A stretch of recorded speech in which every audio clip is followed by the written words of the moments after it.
Chapter 15, Number 34 and Number 27. Dantes passed through all the degrees of misfortune that prisoners, forgotten in their dungeon, suffer. He commenced with pride, a natural consequence of hope and a consciousness of innocence. Then he began to doubt his own innocence, which justified in some measure the governor's belief in his mental alienation, and then, falling into the opposite extreme, he supplicated, not heaven, but his jailer. Dantes entreated to be removed from his present dungeon into another, for a change, however disadvantageous, was still a change, and would afford him some amusement. He entreated to be allowed to walk about, to have books and instruments. Nothing was granted. No matter, he asked all the same. He accustomed himself to speak to his fresh jailer, although he was, if possible, more taciturn than the former. But still, to speak to a man, even though mute, was something. Dantes spoke for the sake of hearing his own voice. He had tried to speak when alone, but the sound of his voice terrified him. Often before his captivity, Dantes's mind had revolted at the idea of those assemblages of prisoners, composed of thieves, vagabonds, and murderers. He now wished to be amongst them, in order to see some other face besides that of his jailer. He sighed for the galleys, with their infamous costume, their chain, and the brand on the shoulder. The galley slaves breathed the fresh air of heaven and saw each other. They were very happy. He besought the jailer one day to let him have a companion, were it even the mad abbé.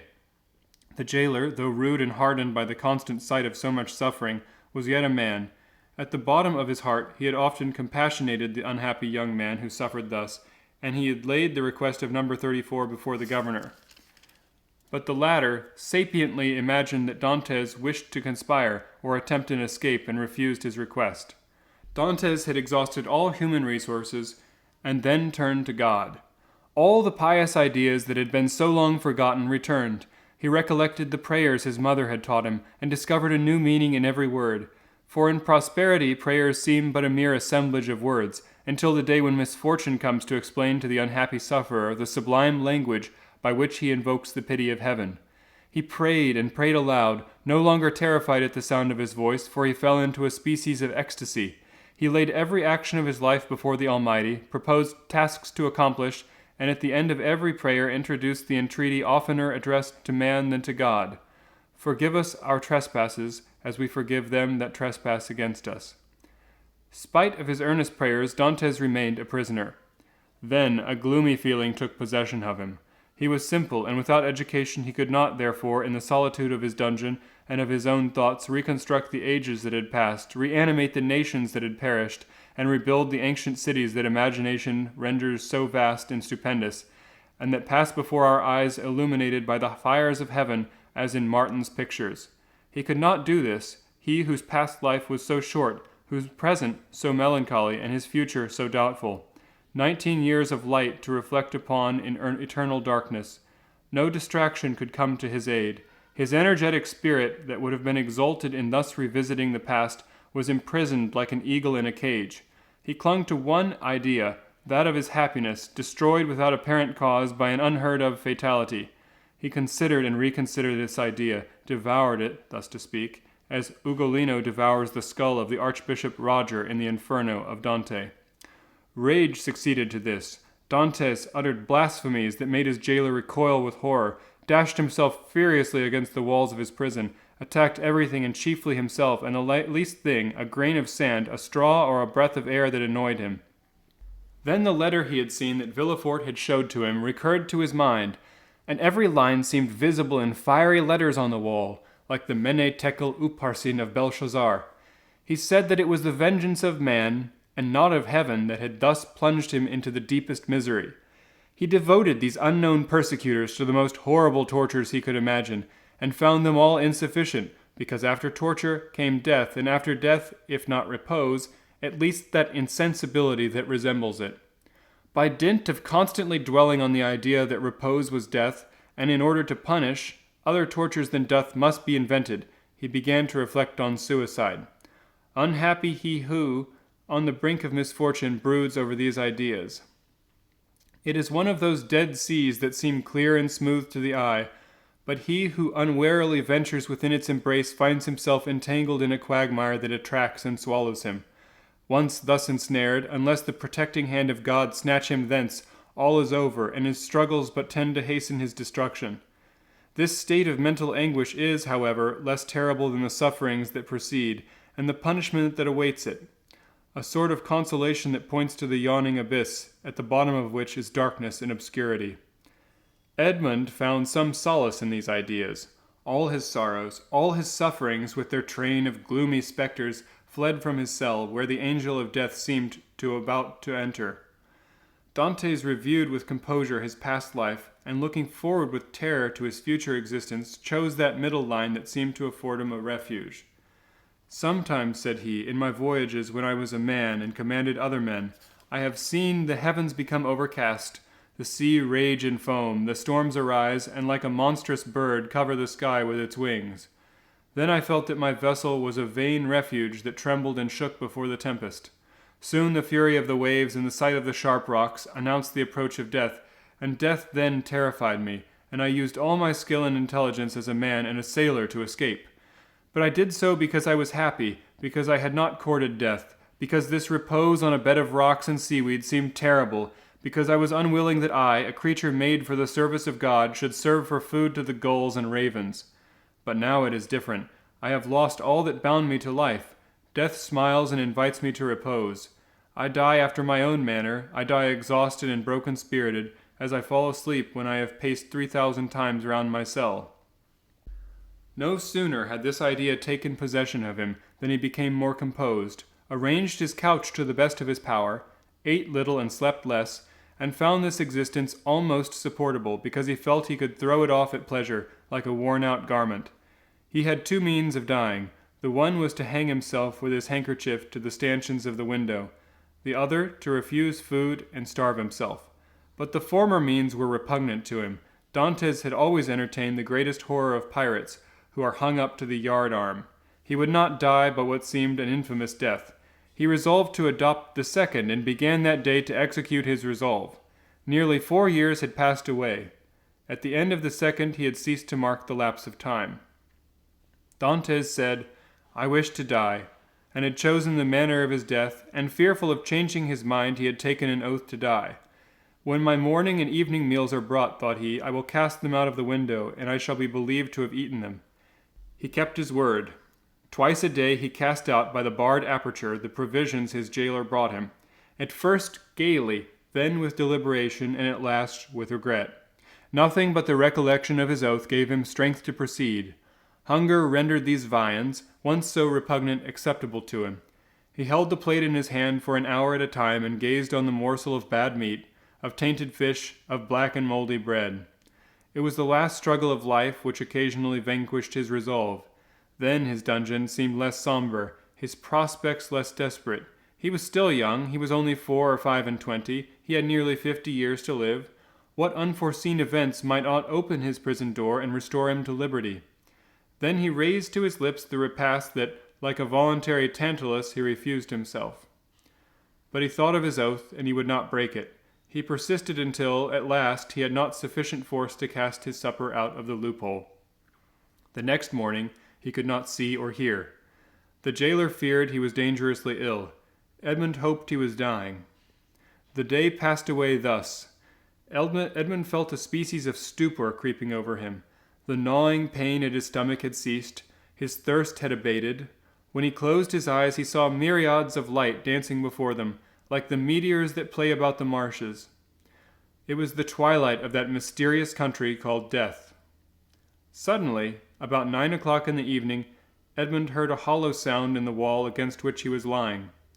So many loathsome animals inhabited the prison that their noise did not, in general, awake him. But whether abstinence had quickened his faculties, or whether the noise was really louder than usual, Edmund raised his head and listened. It was a continual scratching, as if made by a huge claw, a powerful tooth, or some iron instrument attacking the stones. Although weakened, the young man's brain instantly recurred to the idea that haunts all prisoners, liberty. It seemed to him that heaven had at length taken pity on him, and had sent this noise to warn him on the very brink of the abyss. Perhaps one of those beloved ones he had so often thought of was thinking of him, and striving to diminish the distance that separated them. No, doubtless he was deceived, and it was but one of those dreams that forerun death. Edmund still heard the sound. It lasted nearly 3 hours. He then heard a noise of something falling, and all was silent. Some hours afterwards it began nearer and more distinct. Edmund became already interested in that labor when the jailer entered. For a week that he had resolved to die, and for 4 days that he put this resolution into execution, Edmund had not spoken to this man, had not answered him when he inquired what was the matter with him, and turned his face to the wall when he looked too curiously at him.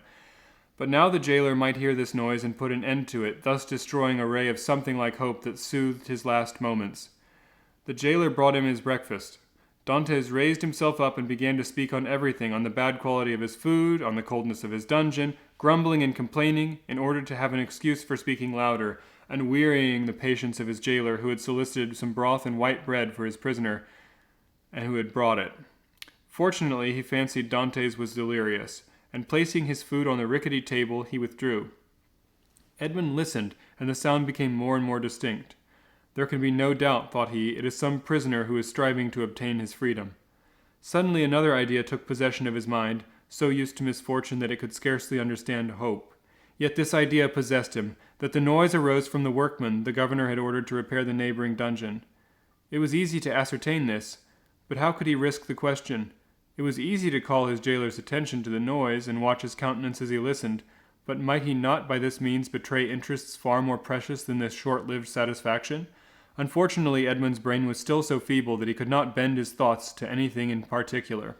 He saw but one means of restoring lucidity and clearness to his judgment. He turned his eyes towards the soup his jailer had brought him, rose, staggered towards it, raised the vessel to his lips, and drank off the contents with a feeling of indescribable pleasure. He had often heard that shipwrecked persons had died through having eagerly devoured too much food. Edmund replaced on the table the bread he was about to devour and returned to his couch. He did not wish to die. He soon felt that his ideas became again collected. He could think and strengthen his thoughts by reasoning. Then he said to himself, I must put this to the test, but without compromising anybody. If it is a workman, I need but knock against the wall and he will cease to work, in order to find out who is knocking and why he does so. But as his occupation is sanctioned by the governor, he will soon resume it. If, on the contrary, it is a prisoner, the noise I will make will alarm him. He will cease and not recommence until he thinks everyone is asleep. Edmund rose again, but this time his legs did not tremble and his eyes were free from mists. He advanced to a corner of his dungeon, detached a stone, and with it knocked against the wall where the sound came. He struck thrice. At the first blow the sound ceased, as if by magic. Edmund listened intently. An hour passed. 2 hours passed, and no sound was heard from the wall. All was silent there. Full of hope, Edmund swallowed a few mouthfuls of bread and water, and thanks to the excellence of his constitution, found himself well nigh recovered. The day passed away in utter silence. Night came without the noise having recommenced. It is a prisoner, said Edmund joyfully. The night passed in perfect silence. Edmund did not close his eyes. In the morning the jailer brought him fresh provisions. He had already devoured those of the previous day. He ate these, listening anxiously for the sound, walking round and round his cell, shaking the iron bars of the loophole, restoring by exercise vigor and agility to his limbs, and preparing himself thus for his future destiny. At intervals he listened if the noise had not begun again, and grew impatient at the prudence of the prisoner, who did not guess he had been disturbed by a captive, as anxious for liberty as himself. 3 days passed, 72 long, tedious hours. At length, one evening, as the jailer was visiting him for the last time that night, Dantes fancied he heard an almost imperceptible movement among the stones. Edmund recoiled from the wall, walked up and down his cell to collect his thoughts, and replaced his ear against the wall.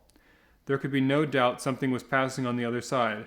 The prisoner had discovered the danger and had substituted a lever for the chisel. Encouraged by this discovery, Edmund determined to assist the indefatigable laborer. He began by moving his bed, and sought with his eyes for anything with which he could pierce the wall, penetrate the cement, and displace a stone. He saw nothing. He had no knife or sharp instrument. The grating of his window alone was of iron, and he had too often assured himself of its solidity.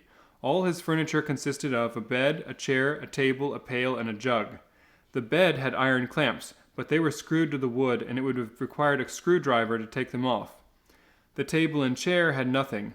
The pail had had an handle, but that had been removed. Dantes had but one resource, which was to break the jug, and with one of the sharp fragments attack the wall. He let the jug fall on the floor, and it broke in pieces. Dantes concealed 2 or 3 of the sharpest fragments in his bed, leaving the rest on the floor. The breaking of his jug was too natural an accident to excite suspicion. Edmund had all the night to work in, but in the darkness he could not do much, and he soon felt his instrument was blunted against something hard. He pushed back his bed and awaited the day. All night he heard the subterranean workman, who continued to mine his way. The day came, the jailer entered. Dantes told him the jug had fallen from his hands in drinking, and the jailer went grumblingly to fetch another, without giving himself the trouble to remove the fragments of the broken one. He returned speedily, recommended the prisoner to be more careful, and departed. Dantes heard joyfully the key grate in the lock. He listened until the sound of steps died away, and then, hastily displacing his bed, saw by the faint light that penetrated into his cell that he had labored uselessly the previous evening in attacking the stone instead of removing the plaster that surrounded it. The damp had rendered it friable, and Dantes saw joyfully the plaster detach itself in small morsels. It is true, but at the end of half an hour he had scraped off a handful. The mathematician might have calculated that in 2 years, supposing that the rock was not encountered, a passage 20 feet long and 2 feet broad might be formed. The prisoner reproached himself with not having thus employed the hours he had passed in prayers and despair. In 6 years, the space he had been confined, what might he not have accomplished? In 3 days he had succeeded with the utmost precaution in removing the cement and exposing the stone. The wall was formed of rough stones, to give solidity to which were embedded at intervals blocks of hewn stone. It was one of these he had uncovered, and which he must remove from its socket. Dantes strove to do so with his nails, but they were too weak. The fragments of the jug broke, and after an hour of useless toil, Dantes paused. Was he to be thus stopped at the beginning, and was he to wait inactive until his fellow workman had completed his toils? Suddenly an idea occurred to him. He smiled, and the perspiration dried on his forehead. The jailer always brought Dantes's soup in an iron saucepan. This saucepan contained the soup of a second prisoner, for Dantes had remarked that it was either quite full or half empty according as the turnkey gave it to himself or his companion first. The handle of this saucepan was of iron. Dantes would have given 10 years of his life in exchange for it. The jailer poured the contents of this saucepan into Dantes's plate, who after eating his soup with a wooden spoon washed the plate, which thus served for every day. In the evening Dantes placed his plate on the ground near the door. The jailer, as he entered, stepped on it and broke it. This time he could not blame Dantes. He was wrong to leave it there, but the jailer was wrong not to have looked before him. The jailer, therefore, contented himself with grumbling. Then he looked about him for something to pour the soup into. Dantes's whole furniture consisted of one plate. There was no alternative. "Leave the saucepan," said Dantes. "You can take it away when you bring me my breakfast." This advice was to the jailer's taste, as it spared him the necessity of ascending, descending, and ascending again. He left the saucepan. Dantes was beside himself with joy. He rapidly devoured his food, and after waiting an hour lest the jailer should change his mind and return, he removed his bed, took the handle of the saucepan, inserted the point between the hewn stone and rough stones of the wall, and employed it as a lever. A slight oscillation showed Dantes all went well. At the end of an hour, the stone was extricated from the wall, leaving a cavity of 1.5 feet in diameter. Dantes carefully collected the plaster, carried it into the corners of his cell, and covered it with earth. Then, wishing to make the best use of this night, in which chance, or rather his own stratagem, had placed so precious an instrument in his hands, he continued to work without ceasing. At the dawn of day he replaced the stone, pushed his bed against the wall, and lay down. The breakfast consisted of a piece of bread. The jailer entered and placed the bread on the table. "Well, you do not bring me another plate?" said Dantes. "No," replied the turnkey, "you destroy everything. First you break your jug, then you make me break your plate. If all the prisoners followed your example, the government would be ruined. I shall leave you the saucepan and pour your soup into that. So for the future I hope you will not be so destructive to your furniture." Dantes raised his eyes to heaven, clasped his hands beneath the coverlid, and prayed. He felt more gratitude for the possession of this piece of iron than he had ever felt for anything. He had, however, remarked that the prisoner on the other side had ceased to labor. No matter, this was a greater reason for proceeding. If his neighbor would not come to him, he would go to him. All day he toiled on untiringly, and by the evening he had succeeded in extracting 10 handfuls of plaster and fragments of stone. When the hour for his jailer's visit arrived, Dantès straightened the handle of the saucepan as well as he could, and placed it in its accustomed place. The turnkey poured his ration of soup into it, together with the fish, for thrice a week the prisoners were made to abstain from meat. This would have been a method of reckoning time had not Dantès long ceased to do so. Having poured out the soup, the turnkey retired. Dantès wished to ascertain whether his neighbor had really ceased to work. He listened. All was silent, as it had been for the last 3 days. Dantès sighed. It was evident that his neighbor distrusted him. However, he toiled on all the night without being discouraged, but after 2 or 3 hours he encountered an obstacle. The iron made no impression, but met with a smooth surface. Dantès touched it and found it was a beam. This beam crossed or rather blocked up the hole Dantès had made. It was necessary, therefore, to dig above or under it. The unhappy young man had not thought of this. "Oh, my God, murmured he, "I have so earnestly prayed to you that I hope my prayers had been heard. After having deprived me of my liberty, after having deprived me of death, after having recalled me to existence, my God, have pity on me and do not let me die in despair." "Who talks of God and despair at the same time?" said a voice that seemed to come from beneath the earth, and deadened by the distance, sounded hollow and sepulchral in the young man's ears. Edmund's hair stood on end, and he rose on his knees. "Ah," said he, "I hear a human voice." Edmund had not heard anyone speak save his jailer for 4 or 5 years, and a jailer is a man to a prisoner. He is a living door added to his door of oak, a barrier of flesh and blood added to his barriers of iron. "In the name of heaven," cried Dantès, "speak again, though the sound of your voice terrifies me." "Who are you?" said the voice. "An unhappy prisoner," replied Dantès, who made no hesitation in answering. "Of what country?" "A Frenchman." "Your name?" "Edmond Dantès." "Your profession?" "A sailor." "How long have you been here?" "Since the 28th of February, 1815. "Your crime?" "I am innocent." But of what are you accused?" "Of having conspired to aid the Emperor's return." "How for the Emperor's return? The Emperor is no longer on the throne, then?" "He abdicated at Fontainebleau in 1814 and was sent to the island of Elba. But how long have you been here that you are ignorant of all this?" "Since 1811. Dantès shuddered. This man had been 4 years longer than himself in prison. "Do not dig any more," said the voice. "Only tell me how high up is your excavation." "On a level with the floor." "How is it concealed?" "Behind my bed." "Has your bed been moved since you have been a prisoner?" "No." "What does your chamber open on?" "A corridor." "And the corridor?" "On a court." "Alas!" murmured the voice. "Oh, what is the matter?" cried Dantès. "I am deceived, and the imperfection of my plans has ruined all. An error of a line in the plan has been equivalent to 15 feet in reality, and I took the wall you are mining for the wall of the fortress." "But then you were close to the sea?" "That is what I hoped." "And supposing you succeeded?" "I should have thrown myself into the sea, gained one of the islands near here, the Isle de Dôme or the Isle de Tubulin, and then I was safe." "Could you have swum so far?" "Heaven would have given me strength, but now all is lost." "All?" "Yes. Stop up your excavation carefully. Do not work any more, and wait until you hear from me." "Tell me at least who you are." I am number 27. "You mistrust me then," said Dantès. Edmund fancied he heard a bitter laugh proceed from the unknown. "Oh, I am a Christian," cried Dantès, guessing instinctively that this man meant to abandon him. "I swear to you by him who died for us that naught shall induce me to breathe one syllable to my jailers. But I conjure you, do not abandon me. If you do, I swear to you that I will dash my brains out against the wall, and you will have my death to reproach yourself with." "How old are you? Your voice is that of a young man." "I do not know my age, for I have not counted the years I have been here. All I know is that I was 19 when I was arrested the 28th of February, 1815.